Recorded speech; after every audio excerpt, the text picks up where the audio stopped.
Hi, Sidney Friedberg here, Deputy Editor of Breaking Defense at the ginormous Association of the U.S. Army Trade Show.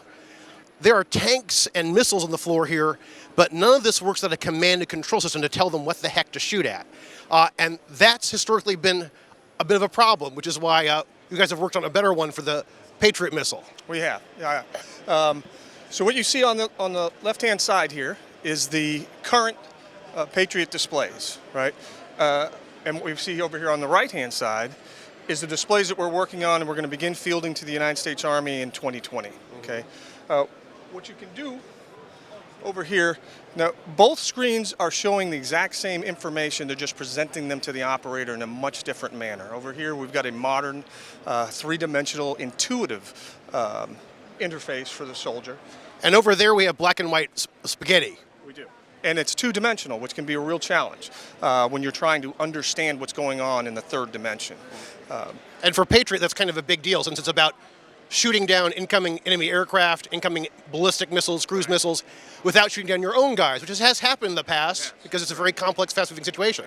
It is. And the environment, if you look at what the threats of our near-peer competitors are doing, it's getting only more complex.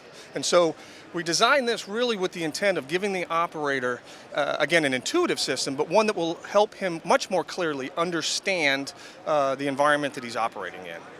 And so I can rotate this between three-dimensional and two-dimensional. I put in bookmarks for the operator so that if he knows when an event is happening, he can set up exactly how he wants to look at the battle space and shift, and then from there he can tailor it as much as he wants. Now those red shapes incoming, those are, in simulation of course, enemy missiles, right? They are. Those are incoming ballistic missiles.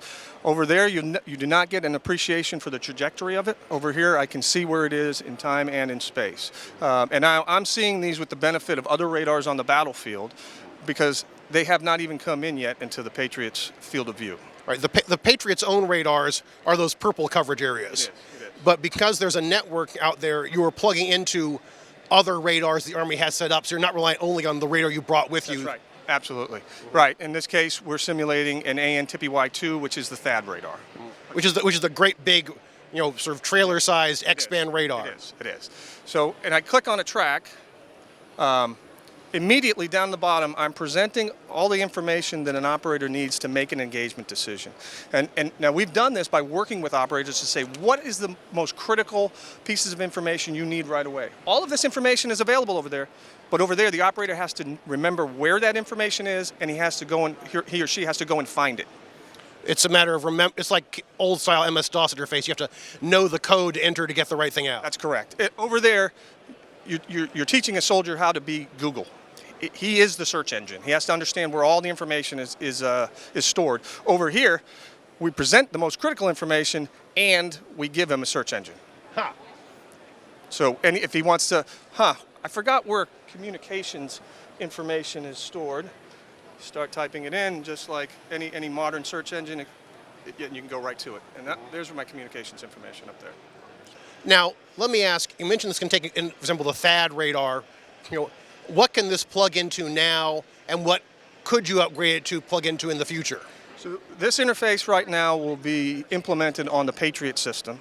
Our Raytheon team is implementing it on a Sentinel A4, which is a radar modernization program.